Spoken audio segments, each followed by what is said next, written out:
And so Russell, you'll go first now? Thank you, sir. And splendid presentation yesterday, which I really enjoyed. I'm Russell Cook. I'm glad to meet you all. This is the best academic conference I have ever attended, and I've been in a lot. And I feel honored and privileged to be part of the personality cult of Dr. Algis Mikunis. Last night I discovered the secret of his vitality at the restaurant at the hotel. They have this local moonshine vodka that is really smooth, and you can buy a meter of this vodka, 10 glasses for like, I don't know, 50 liters or something. So I could only do one glass, but they were little ones. After Rekia's dance performance last night that we all enjoyed, that's a hard act to follow. And Carol and I did consider the titillating dance of foxtrot for this night, but we decided to forego that. You know, the English who repressed the Indians, they did that really sexy dance back home in foxtrot, but we'll forego that. I'm a former student of Dr. Mikunis. In 1991, I was on Ohio University's campus for my sabbatical leave. I had gotten tenure at my college and was decided to pursue the doctorate, a communication professor. And I was a PhD in mass communication, and Dr. Mikunis was on my dissertation committee. And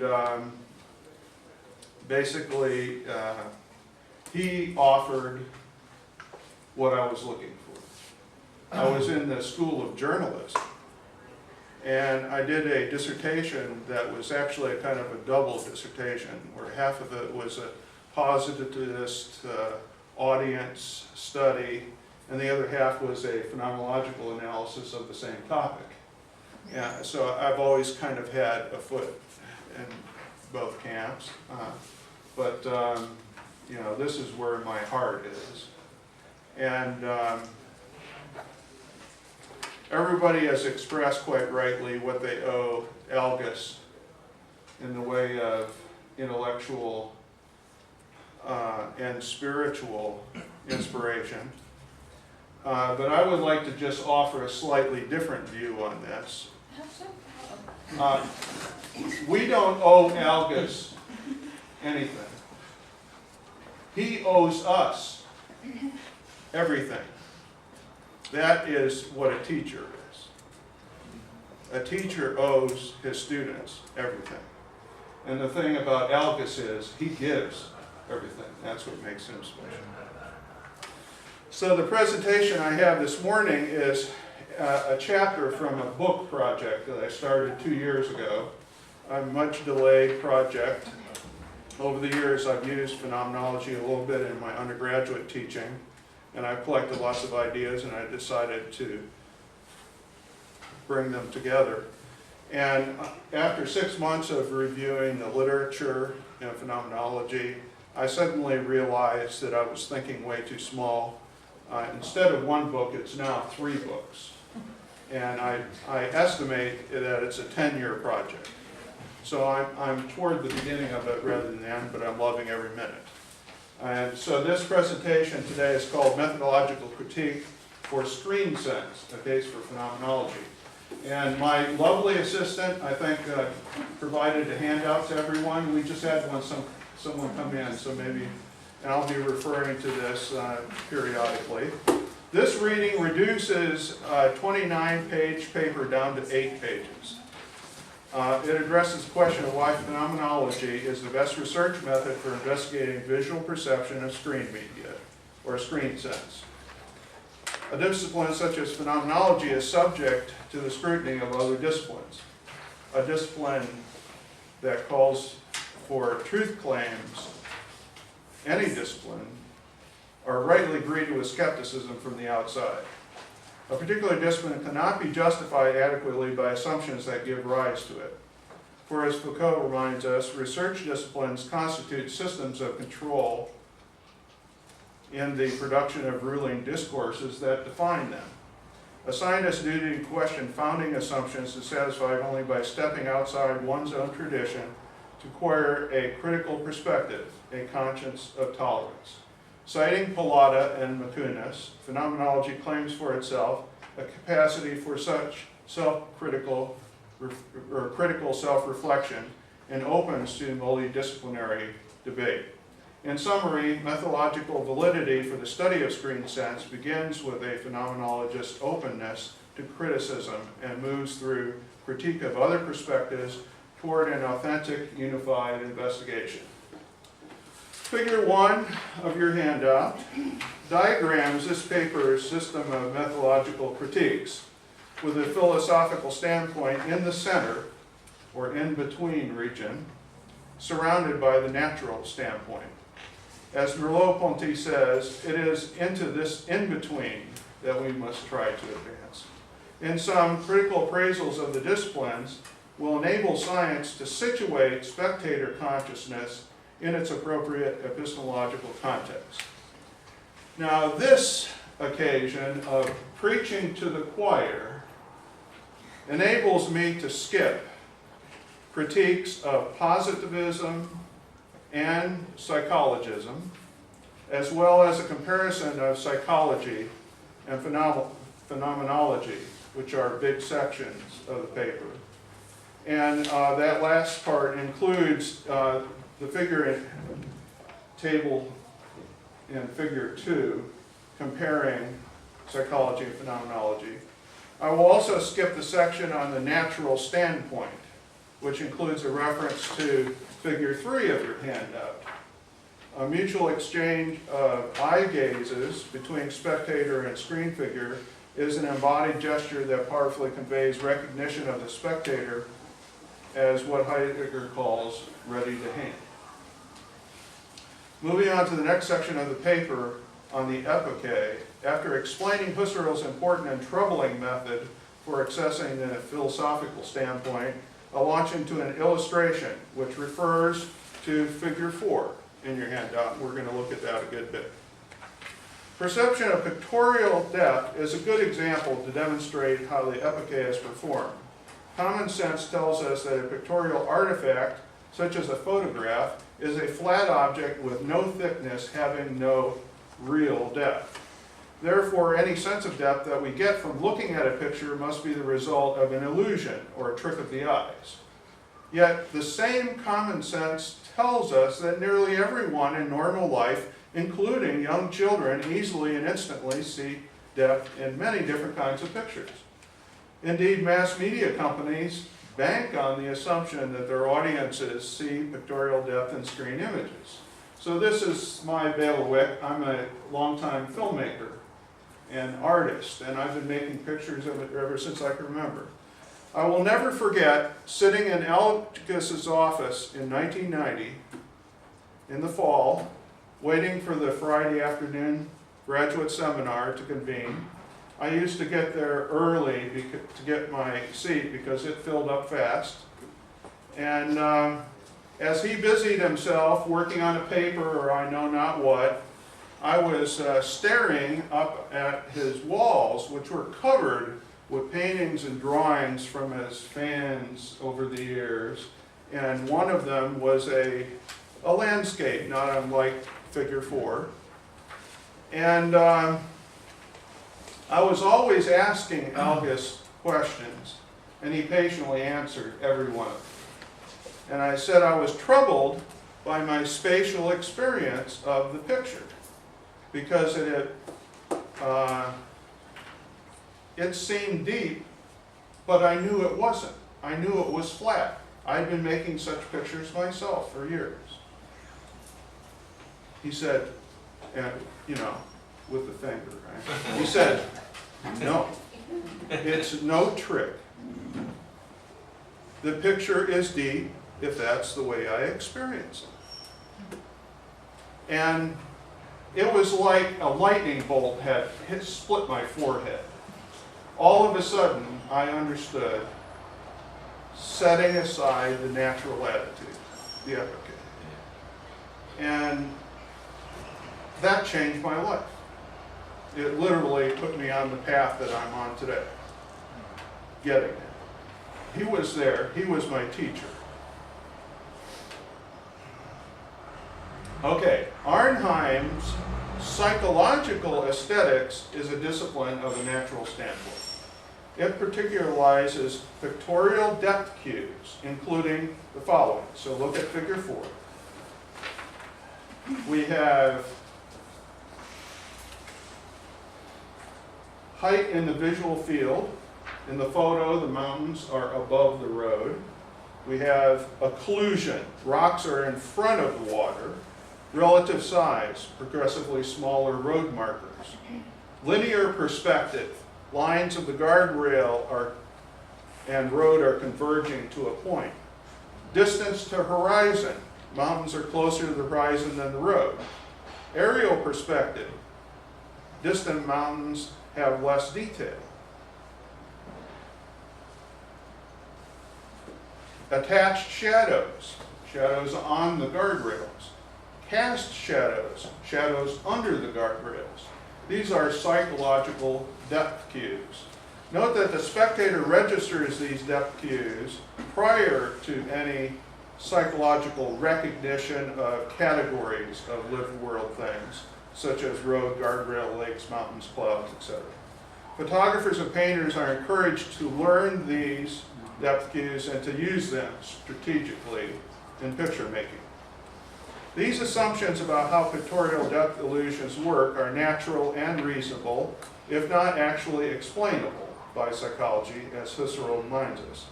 However, if we apply the epicate to such assumptions, our perspective is shifted from the natural standpoint to the philosophical standpoint, and we are open immediately to an undeniable sense of depth, which given intuitively in perception. From the philosophical standpoint, depth cues become guides to true experience instead of devices for deceiving the spectator. The philosophical standpoint suspends all concerns for illusions or tricks. With the existence of and reality questions neutralized, we can begin to see pictorial depth phenomenally, that is, without theoretical reservations. The landscape in figure 4 is experienced as self-evidently deep. Arnheim goes so far as to contend that all pictures are experienced as having depth. Though lacking a psychological explanation, he considers pictorial depth to be, quote, a basic trait of physical reality, unquote. The next section of the paper deals with the eidetic reduction. How can essence of screen sense be obtained from screening phenomena? By applying Husserl's variational method to figure 4 to phenomenologically reduce the natural standpoint, we can begin to recognize essential characteristics of pictorial depth in defiance of the naturalistic presupposition that it is an illusion. The following first-person protocol of self-reflections on 9 eidetic variations is an abbreviation of the paper. You are invited to follow along the variations with your own copy of the landscape. So if you're holding up your paper and jockeying it, you're going to be cueing to me that you are actively engaged in my presentation. Variation 1. Hold up the picture. Angle it from side to side. I notice the picture appears very deep indeed. Followed in the next instant by an extreme shallowing of perceived depth, which never reaches complete flatness. This first variation shows that what is seen is affected by how it is seen. The next variation probes another aspect of how depth is experienced. Variation 2. Look at the picture straight on and hold it fairly close. That's too close for my glasses. Okay. Focus on the middle of the picture. Now broaden your focus and see the whole picture. With practice, I learned that narrowing my focus on the picture seems to deepen it. Decentering the visual focus makes the picture shallow. The deeper the picture appears, the more it takes on the appearance of a window with a landscape receding behind the plane of the surrounding white page, and the more the surroundings appear to flatten. Throughout narrowing and broadening my visual focus, however, the picture never appears to be part of the surrounding space. It always seems like foreign territory. Variation 3. Looking at other pictures, I recognize similar performances of pictorial depth with larger pictures or pictures more closely appearing somewhat deeper. The size of the picture in my visual field has some effect on perception of depth. If I hold it closely enough to lose the edges of the picture in my peripheral vision, which is impossible with this small example, the sense of depth is maximized. I conclude that seeing the picture without the frame, even though they know it has a frame, makes the landscape appear deeper. Variation 4. I also notice that with practice, it becomes easier to shift my visual focus from broadly seeing the entire picture to narrowly concentrating on details and back again. Variation 5.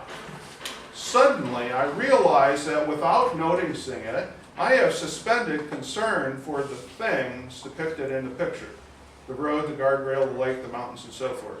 I am able to look past the things and to see depth directly.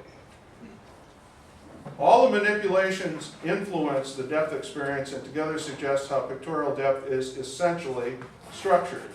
Through the 5 variations, the changes of depth reveal themselves with increasing ease.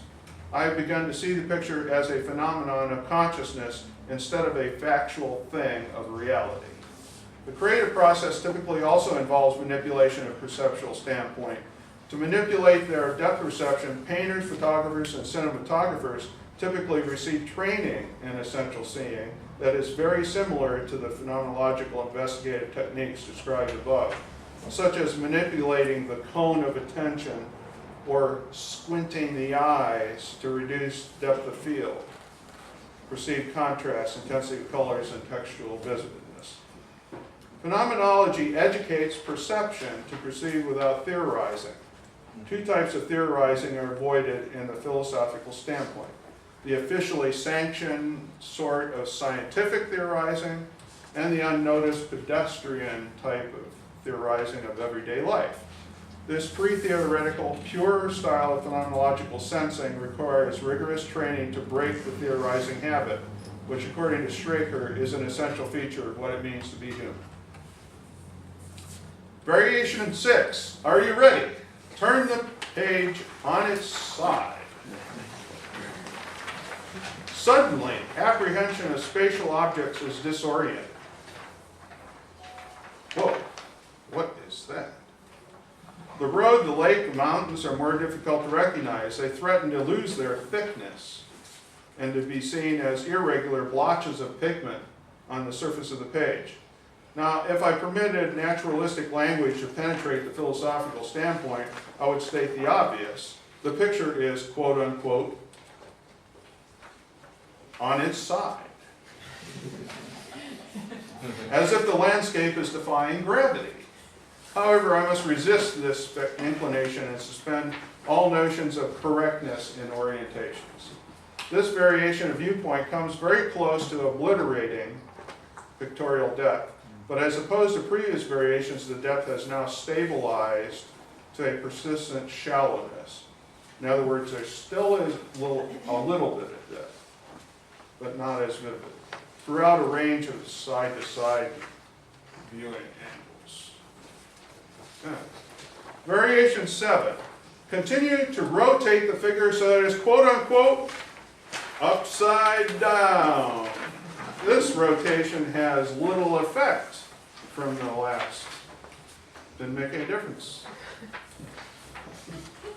The depth has the same persistent shallowness. It appears that the right side up orientation is in the background of my perception, of things, and that changing the point of view from or to that privileged orientation has a big impact on depth perception.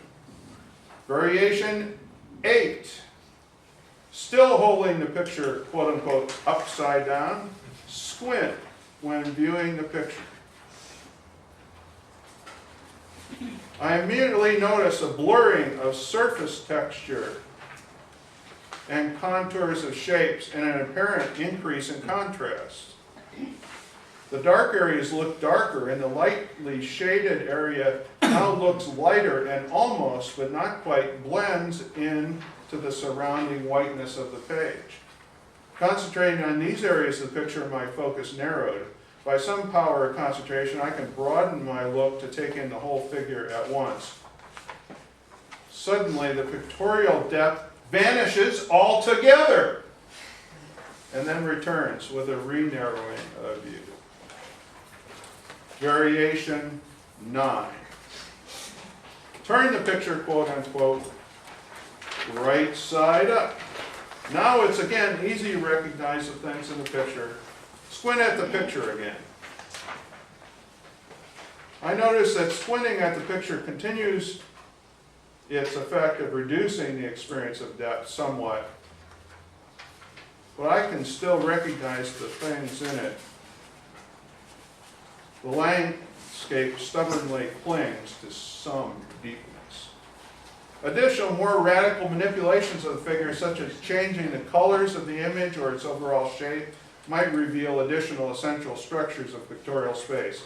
However, this rudimentary demonstration of the variational method is sufficient to show how reflection on experience, for which naturalistic presuppositions have been neutralized, can bring a philosophical way of looking.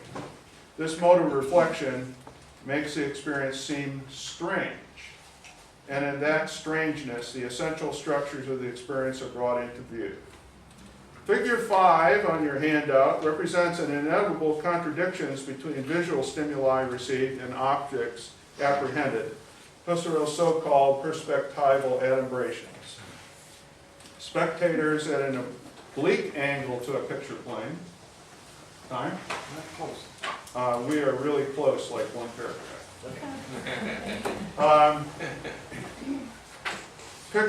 Figure 5, perspectival adumbration. Spectators at an oblique angle to a picture plane receive elongated visual impressions. Nevertheless, they experience a whole, undistorted screen image. This allowance for viewing angle is natural and taken for granted.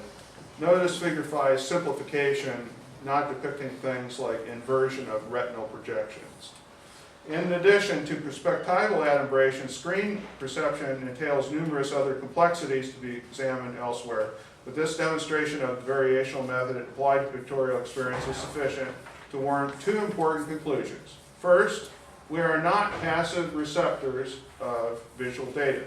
Consciousness plays some part in the perceptual process in ways that require careful analysis. Second, the epoché and variational method help to reveal this essential activity of consciousness. Phenomenology promises to provide a rich understanding of visual perception of screen media that is free of assumptions, open to criticism of other disciplines, and dedicated to achieving an authentic, unified investigation. Thank you for your attention. This includes my condensed presentation of my paper. Thank you for your inspiration, Algis.